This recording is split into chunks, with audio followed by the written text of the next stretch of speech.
The Weeknd, Hurry Up Tomorrow album review. Let's chat about it. Hey friends, what's going on? John here from What's Spinning here tonight to chat about this latest and possibly final record from Mr. Abel Tesfaye, aka The Weeknd. You probably know who the hell he is by now. And this is his latest album, the second finale in a trilogy that he's put out over his career. You know, his original trilogy kind of kick-started his entire phenomenon way back when I was in college, and this seems to be the finale of this trilogy that we found ourselves in between the After Hours record, the Dawn FM record, and this one here. Now, leading up to this thing, he's dropped some singles. He's teased online that this is the last album that he'll be producing under the Weeknd name, and I'm here to chat about it today. But if you haven't already, go back and check out my rankings of the Weeknd's albums, especially because a lot of y'all seem to think that I hate on Kissland a little too much, but I don't think I do.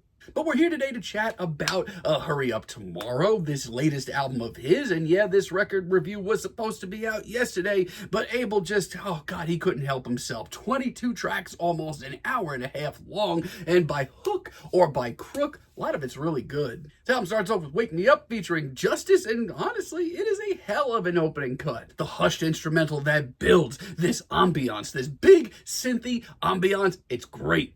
It's maybe not the flashiest intro, but it does an impeccable job of ushering in the sounds of this record, as well as a lot of the drama that comes with this record. It is pretty epic at the end of the day. Also, the legitimate synth funk that we get from Justice on this track is really refreshing as well. For an intro, this is exactly what I wanted to hear. I also really love how commanding Abel sounds in his performance here. Also, the nods, the straight up nods to disco, that's pretty classy as well. Cry For Me is pretty great too. This was a late album cycle single that dropped. It actually dropped the morning that this record came out. But honestly, it's pretty ear-grabbing. I love the tension and the drama. The production also is crystal clear. And in a lot of ways, this track is pretty heavy for Abel. And yeah, you can argue that he has genuinely wrote this track like 15 times. But he spruces it up just enough and it really works. Really catchy too. Baptized in Fear, on the other hand, kind of picks up where Dawn FM dropped off. It's a slow-paced, dramatic ballad with Abel sounding at his most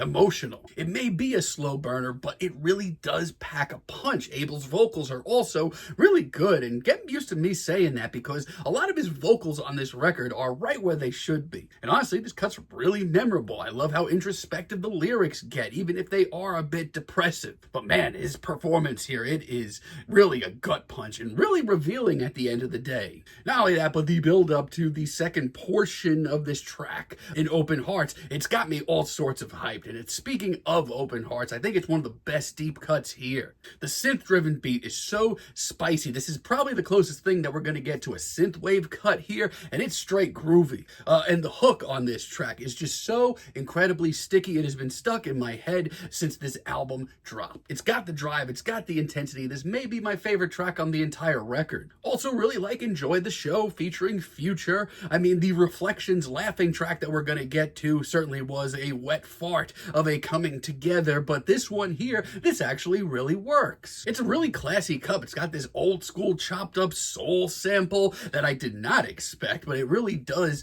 sort of have a home in this very dreamy, hazy atmosphere. It's classy though, and tracks like this give this album this feeling of almost like the ultimate Weeknd record. And Future's performance, I mean, I've always personally been really iffy on his singing, but I actually feel like he just kind of has a home here. Not only that, but he puts together a fairly emotional performance. It's a great cut. Really love Giving Up on Me as well. Really think the Nina Simone sample here is actually really classy, very haunting, and honestly makes the initial Nina Simone sample sound even more haunting, which I didn't think was possible. And when this beat drops, it is flashy, it is sticky, and Abel's performance here, once again, is top-notch. His vocals sound great. And one thing that I really do enjoy about this project overall is just how timeless this comes off. I feel like any fan of the Weeknd's work from any generation of his will find something to like here. Now, overall, I do really like a bulk of this record, even though I don't think it's one of Abel's more consistent projects.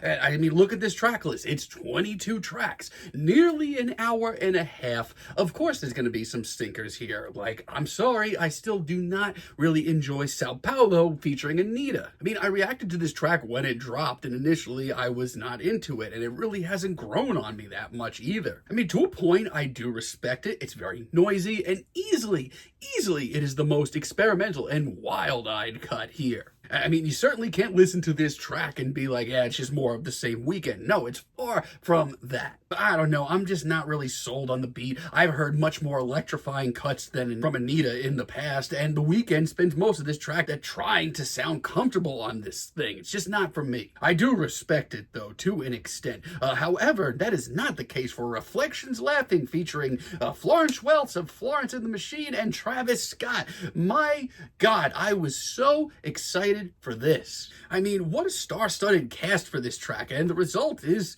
it's okay.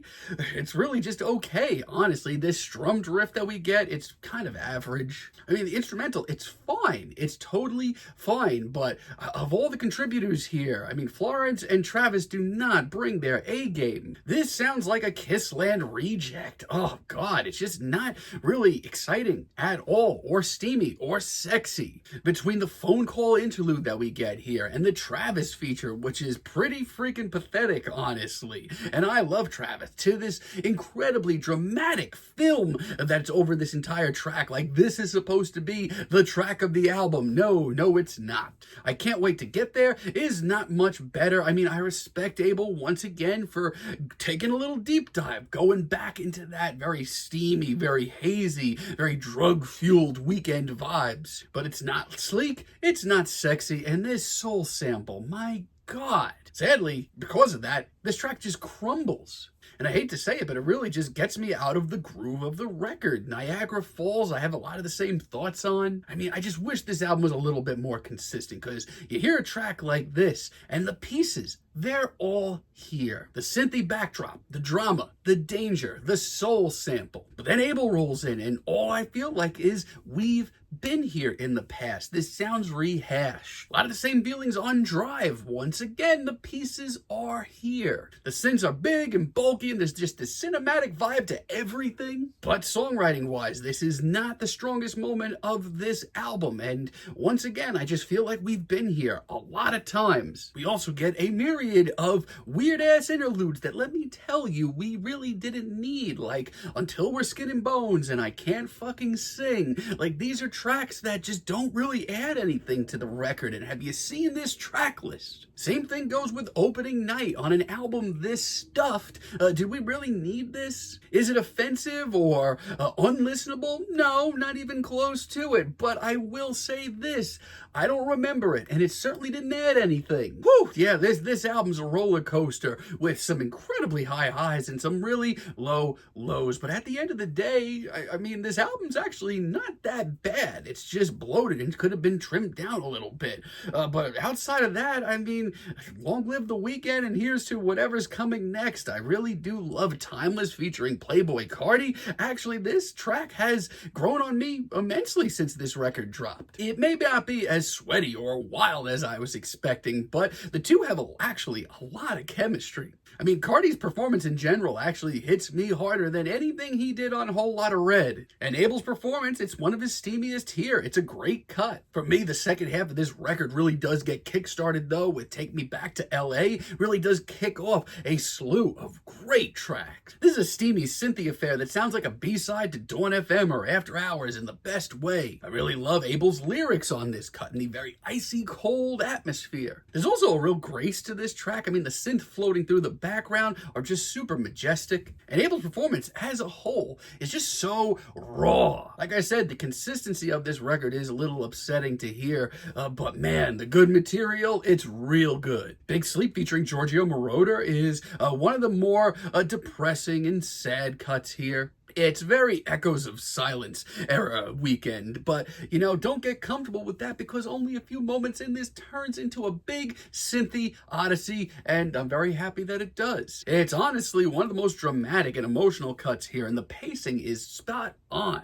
Really love Give Me Mercy too. Love the sort of fanfare that we get in the beginning. From a production stance, this album pretty much knocked it out of the park. And this track, honestly, I don't know where it came from, but it's one of my favorite tracks here. I love the warm rhythms of this cut. It really does give me some Quiet Storm or even some Sade vibes. It's great. It's honestly one of the most electrifying cuts here. From a hook standpoint, it's really catchy. We also get The Abyss featuring Lana Del Rey, which is just straight up so cool. This track is a swirling, majestic cut that I just can't help but get lost in. And over it, honestly, Mabel sounds unbelievable. And the wave of darkness that rolls in as this track pushes forward, it's spectacular. It's intense, and it only gets more intense when this bulky beat drops. Also, the Lana Del Rey feature, very classy. It takes things to the next level. Also really love Red Terror. This one absolutely is one of the tracks here that you really have to sit with. It creeps along. It's one of the more experimental moments here as well. And it kind of locks in on this off-kilter but very steamy groove. Like, I have to point it out again, the vocals on this record, once again, sound huge. And not for nothing, and that's just might be me as a music nerd. I feel like the last couple of tracks on this record really do hype up the dramatic conclusion to this record in a great way. Add in a monologue towards the end, and it... And the monologue that we get towards the end is really cinematic. Without a Warning, another really great track deep into this record. It's a dreamy, hazy cut that shows Abel just diving deeper and deeper into his psyche. And honestly, it's a pretty damn introspective tune. If this was the end to the Weeknd character, yeah, it certainly feels like it. As a matter of fact, it feels like Abel's pulling out all the stops for it. And Hurry Up Tomorrow as a finale, honestly, it gave me the chills. Abel's entire performance on this track is one of his most sincere and revealing and intimate on this entire record. The way that this instrumental progresses, my God, the pacing here. And whatever the hell this even means, I don't know, but... once again, this sounds like the final Weeknd track. Like if The Weeknd was going to be killed off on a TV show or something, this would be the track to do it up against. And the way that this track transitions at the finale into High for This, one of the first tracks he ever put out on the House of Balloons record, it's pretty dazzling. So yeah, if this is the final Weeknd record, it does actually most certainly feel like that. It's big. It's gaudy. It's got the cinematic vibes. It's got the drama. It's got sounds from every corner of Abel's career up to this point. If you've enjoyed his stuff in the past, you will find something here that you will enjoy equally as well. My only issue is consistency-wise, this is not nearly as consistent as Dawn FM or After Hours. It really did need to be trimmed down a little. That being said, the material that we do get here that is good, not only is it good, it's pretty freaking great. So if this is the finale of the Weeknd, my hat's off, and let's see where it's going from here. For right now, the Hurry Up Tomorrow record, I'm feeling a very decent 7 on it, but let me know what you all think down below. If you like the video, be sure to give us a like, give us a subscribe, and let me know down below what you would like for me to chat about in the future. And until next time, have a great day, friends.